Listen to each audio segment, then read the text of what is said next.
Bonjour à toutes et à tous, j'espère que vous allez bien. On se retrouve dans cette vidéo pour parler des donjons. Les donjons, un élément indispensable et super important dans les jeux RPG. Et du coup, cette vidéo est là pour vous aider via différentes astuces, une petite série d'astuces, pour que vous puissiez améliorer votre création justement sur RPG Maker. Donc une série de 10 astuces, donc n'hésitez pas à noter tout ce qui vous intéresse pour que vous puissiez évidemment améliorer votre jeu au possible. Allez, c'est parti avec la première astuce. Premier point, s'organiser. Je sais que c'est un point qui paraît un peu flou, mais c'est hyper important. Et là, je ne parle pas que d'RPG Maker, je ne parle pas que des donjons, je parle de tout projet en général, tout projet de création. N'hésitez pas tout d'abord à vous poser et à réfléchir à votre projet, donc là notamment à votre donjon. Réfléchissez au thème, aux objectifs, quel est le but de ce donjon, qu'est-ce qui va apporter au héros, qu'est-ce qui va apporter à l'avancée de votre histoire. Tout ça, c'est super important pour pas que le donjon paraisse comme une grosse charge, justement, ou qu'il arrive comme ça, comme un cheveu sur la soupe, et que votre héros, même le joueur, se dise « Eh bien, qu'est-ce que le donjon fait là? Quel est le but? Je ne comprends pas pourquoi est-ce qu'on m'impose cette épreuve dans le jeu. » Donc évidemment, tout d'abord, réfléchissez au contexte. Comment le donjon va être amené dans le jeu, justement? Est-ce que c'est un donjon qui est indispensable? Est-ce que c'est un donjon qui va permettre au héros d'avancer dans l'histoire, ou est-ce que c'est un donjon qui est totalement optionnel et que du coup qui est facultatif et que le joueur peut faire quand il veut. Donc surtout réfléchissez à ça pour que votre joueur ne se sente pas perdu et qui ne se sente pas justement comme qu'on lui impose pas le donjon en fait, tout simplement. Et réfléchissez plutôt à comment vous allez amener votre donjon, comment est-ce que vous allez le proposer au joueur pour pas que le joueur se sente un peu frustré qu'on lui impose justement une épreuve comme celle-ci. Deuxième astuce, c'est l'accès au donjon. Comment est-ce que le joueur va accéder à votre donjon? Est-ce que c'est via une énigme? Est-ce que c'est une suite logique en fait de votre histoire, du lore, qui permet justement à votre joueur d'accéder à ce donjon? Est-ce que c'est un donjon qui est optionnel et qui du coup demande une condition, soit de compétence, soit d'un personnage dans l'équipe qui permet justement d'accéder à ce donjon? Donc réfléchissez évidemment à la première impression, à l'accès. C'est comme ça que le joueur va tout de suite justement va se sentir immergé. Là on va parler d'immersion justement dans le donjon. Avant même d'être dedans, comment je vais y accéder? Est-ce qu'il y a une première épreuve ou est-ce qu'il y avait un peu de lumière, le joueur est entré et le donjon est parti? Tout ça, réfléchissez à ça. Réfléchissez à comment vous apportez ce donjon. C'est hyper important pour que le joueur justement comprenne l'enchaînement des choses. Troisième option, qui je dirais est un poil compliquée, disons que c'est assez subtil, en fait, c'est l'usage du générateur de donjons. Dans RPG Maker, vous avez un outil qui s'appelle générateur de donjons, qui vous permet justement, en fait c'est le logiciel qui vous génère, si vous voulez, une suite de salles, soit via un labyrinthe, soit un système de salles. Je vous conseille plutôt de l'utiliser intelligemment, de ne pas vous fier juste à ce qu'on vous propose, modifier évidemment avant, ce qu'on vous a généré, parce que souvent c'est hyper linéaire et justement c'est tout ce qu'il ne faut pas faire. Je vous renvoie à ma vidéo d'astuces de mapping justement sur comment mapper justement vos maps, que ce soit en extérieur, en intérieur ou même dans les donjons, parce que là on va parler de linéarité et le générateur justement il se base dessus en fait, sur la linéarité. Et c'est quelque chose qu'il faut absolument éviter pour pas que le joueur se sente absolument ennuyé, frustré à toujours faire des lignes droites, plutôt qu'à explorer et à voir et à profiter de l'ambiance, du contexte, vraiment de la déco de votre donjon. Donc utilisez le générateur de donjon intelligemment. Donc, vous pouvez l'utiliser comme base et ensuite modifier. Il y a plein de vidéos sur YouTube qui utilisent ce système-là. Mais bon, voilà, c'était juste une proposition que je voulais vous faire en troisième point. Quatrième astuce, les combats. Évidemment, qui dit donjon, dit ennemi, dit combat, dit aussi parfois mécanique. Pensez avant toute chose à créer des ennemis qui sont cohérents par rapport à votre donjon. Tout d'abord à la thématique. Si vous partez sur un donjon de grotte, par exemple, partez aussi sur des monstres qu'on trouve dans les grottes, comme des chauves-souris, des bêtes ou autres créatures maléfiques. Si vous partez sur un donjon de type incandescent, volcanique, pensez à faire des monstres évidemment qui sont en adéquation avec l'ambiance de votre donjon, tout d'abord. Et ensuite, pensez aussi, et c'est vrai que on n'y pense pas souvent du coup, c'est la fréquence de rencontre de ces monstres.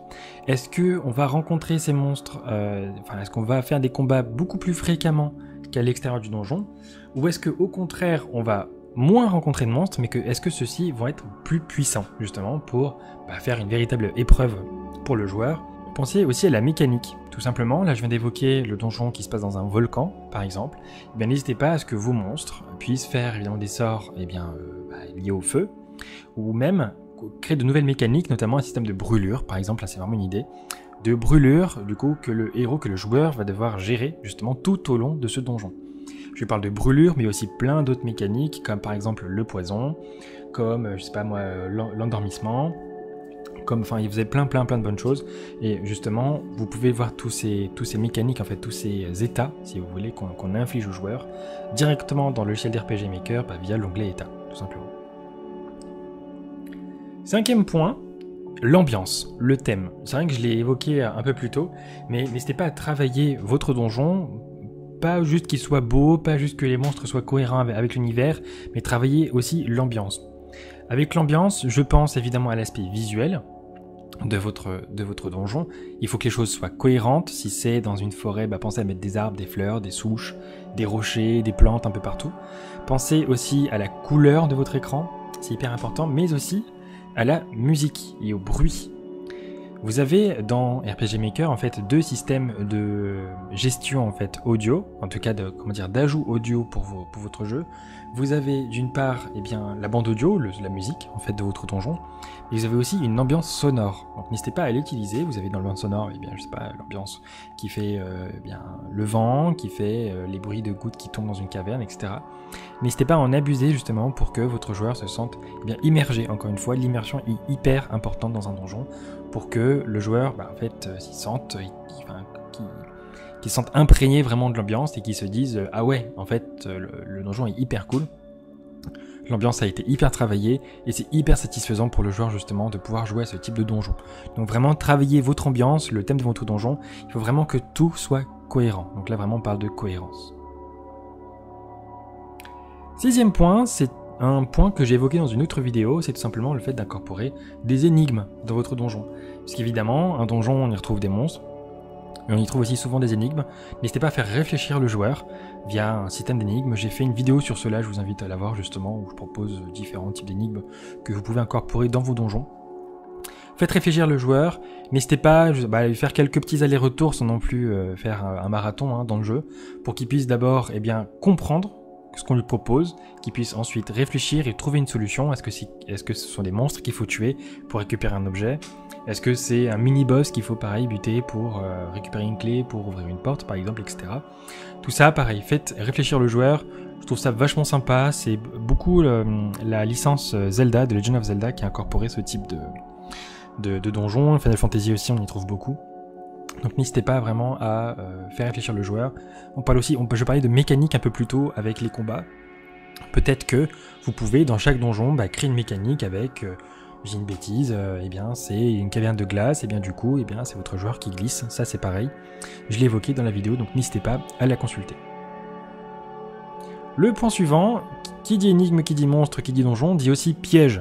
Évidemment, souvent, il faut surprendre le joueur en faisant des pièges, soit avec des pièges qui le bloquent, soit des pièges qui annulent tout ce qu'il a fait, en tout cas qui annulent une avancée dans une partie du donjon, ou un piège tout simplement qui va venir altérer ses points de vie, ses points de mana, etc. Ça c'est pareil, vous avez plein de choses qui sont proposées dans RPG Maker, n'hésitez pas à les consulter, soit dans les tilesets des maps, vous avez plein de petites choses qui peuvent vous aider, ou alors dans les événements, vous avez aussi des sprites de picots, de pièges, de choses qui peuvent altérer la santé ou qui peuvent bloquer la progression du donjon. Donc pareil, n'hésitez pas à en utiliser pour les donjons, c'est hyper important pour pas que le joueur se dise que c'est trop facile et qu'il roule sur le donjon, tout simplement. Le point suivant, ça va évoquer un peu un point incontournable des donjons, c'est le boss final. Réfléchissez justement à comment est-ce que vous allez apporter le boss final dans le jeu. Est-ce que c'est un boss qui est juste à la fin, qui pose au milieu de sa salle et qui attend que le joueur arrive? Est-ce que c'est quelque chose que le joueur va devoir venir activer, va devoir forcer l'apparition pour qu'il puisse le tuer? Est-ce que c'est un boss, ou est-ce que c'est plusieurs boss, tout simplement? Donc c'est déjà comment est-ce que vous allez l'apporter, tout d'abord dans votre donjon, d'une part. D'autre part, pensez à la difficulté, évidemment, de ce boss. Il ne faut pas que ce soit trop facile, pas non plus insurmontable. Il faut que le joueur puisse suer un peu pour qu'il puisse le battre. Et pensez aussi à la mécanique qui est liée aussi un peu au donjon, je l'ai évoqué un peu plus tôt. Si c'est un donjon de feu, eh bien, il faut que votre boss puisse infliger un peu de brûlure à vos héros. Vraiment pensez à l'écosystème, à tout ce que le boss peut créer comme obstacle, comme objectif à votre héros, pour que d'une part le joueur se dise « Ah ouais, en fait j'ai en face de moi une vraie épreuve », et d'autre part qu'il se dise que en fait, au lieu de spammer le bouton attaquer, qu'il faut qu'il réfléchisse un peu plus, donc aussi réfléchissez à la faiblesse de votre boss, avec peut-être une faiblesse via un élément, ou via une mécanique particulière dans le jeu que vous allez vous-même instaurer. Le point suivant, c'est évidemment la récompense. Hyper important, une fois que le joueur a passé toutes ses épreuves, qu'il a battu tous ses monstres, qu'il a subi tous ses pièges, pensez à la récompense justement que le joueur va avoir après avoir tué le boss final en fait en quittant le donjon. C'est important parce que évidemment il y a plusieurs points. Tout d'abord, c'est psychologique, hein, vous récompensez le joueur d'une récompense qui est à la hauteur de l'épreuve qu'il vient de surmonter, mais aussi de comment vous allez enchaîner sur la suite. Est-ce que c'est un objet? Est-ce que c'est une armure qui va permettre au héros, au joueur d'être un peu plus puissant pour la suite? Est-ce que ça va être un objet crucial pour avancer dans l'histoire? Tout ça c'est pareil, n'hésitez pas à venir enclencher votre donjon dans votre jeu. Il ne faut pas que ça soit un donjon tout beau, tout joli, qui reste dans son coin. Il y a un boss qui attend la fin qu'on bute et c'est fini.